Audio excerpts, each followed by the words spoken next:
Hablaremos hoy de los órganos constitucionales.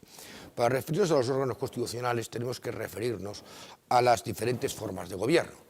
En primer lugar destacaríamos dos, la forma monárquica y la forma republicana. Realmente esta división sería un tanto engañosa, pues tiene su sentido en una diferenciación histórica entre las repúblicas y las monarquías, pero hoy día el funcionamiento del régimen político, de los sistemas políticos de cada Estado, tienen poco que ver, o no tienen tanto que ver, con el hecho de que estemos hablando de una monarquía o de una república. Evidentemente, si hablamos de una monarquía parlamentaria y, por ejemplo, hablamos de una república de predominio parlamentario.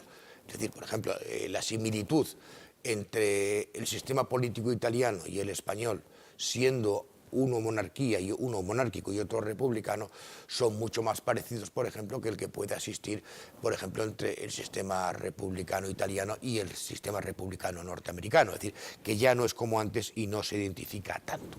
Bien, volviendo pero sí, sigamos el esquema. En las monarquías, en los órganos constitucionales, vamos a empezar a hablar de las monarquías desde la época del Estado constitucional.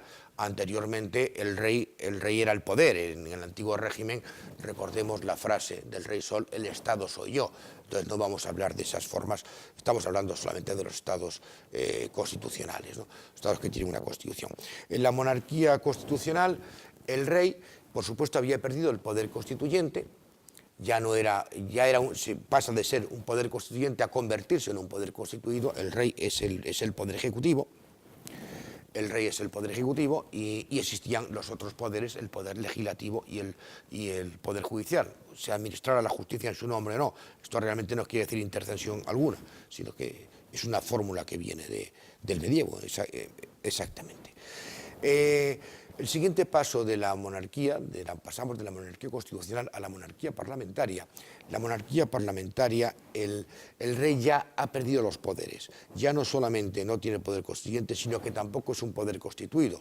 A lo sumo podría ser un poder neutro, un poder coadyuvante con los demás poderes, animador de los demás poderes, etc. Es decir, el rey ya, más que atribuciones, lo que el rey tiene son funciones. Tiene actos debidos, más que atribuciones, incluso funciones, lo que tiene son actos debidos. A su vez, las repúblicas de predominio parlamentario, por ejemplo, como podría ser las democracias parlamentarias, como sería el caso italiano, la figura del presidente es similar a la de las monarquías parlamentarias. Es decir, la fuente de poder no es tanto la jefatura de Estado, como no lo es en las monarquías, sino la fuente de poder es el Parlamento, de donde se deriva, de donde salen los gobiernos. Los que van a mandar, los que van a ejercer el verdadero poder ejecutivo del Estado, salen del Parlamento, según las composiciones de los parlamentos. Por eso se llaman repúblicas de predominio parlamentario o monarquía de predominio parlamentario. Salen de ahí. Por tanto, el poder más importante en este aspecto es el poder legislativo, puesto que el ejecutivo, tenga toda la fuerza que tenga, sale de ahí. Al mismo tiempo, el poder legislativo también está presente en otros órganos del Estado. Por ejemplo, está presente desde la conformación de la elección para miembros del Tribunal Constitucional. En realidad existe una colaboración de poderes entre todos en las monarquías de predominio parlamentario.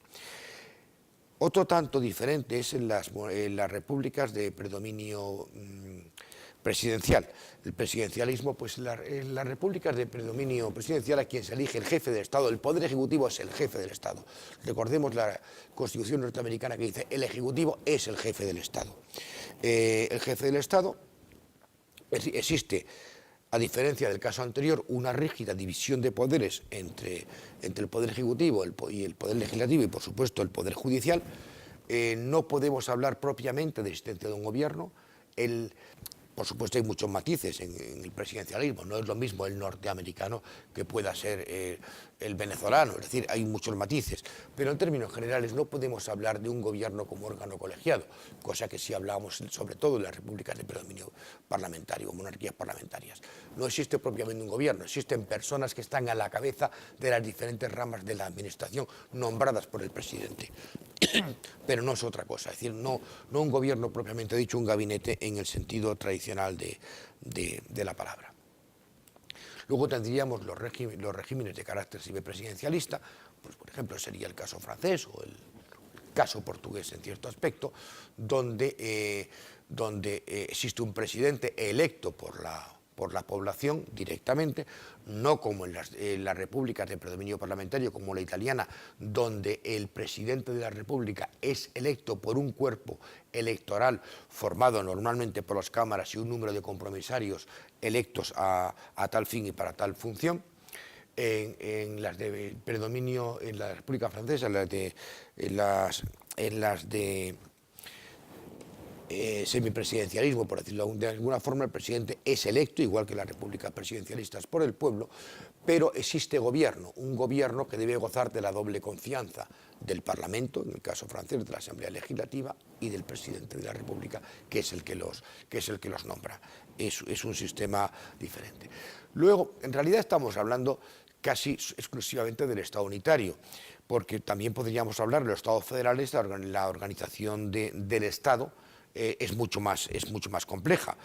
Bueno, y en los estados compuestos, no solamente en los estados federales, en el estado regional o en el estado autonómico español, donde existe una gran descentralización, también existe en las comunidades autónomas, en el caso español, estados regionales, en el caso italiano, o los estados en la federación, existen otros órganos internos, existen otras asambleas legislativas internas en cada una de las comunidades, existe un poder, un gobierno en esa comunidad, y además normalmente como pueden existir conflictos entre los órganos, entre sí y los órganos con el Estado, existe normalmente un tribunal de garantías constitucionales o un tribunal constitucional como es en el caso español.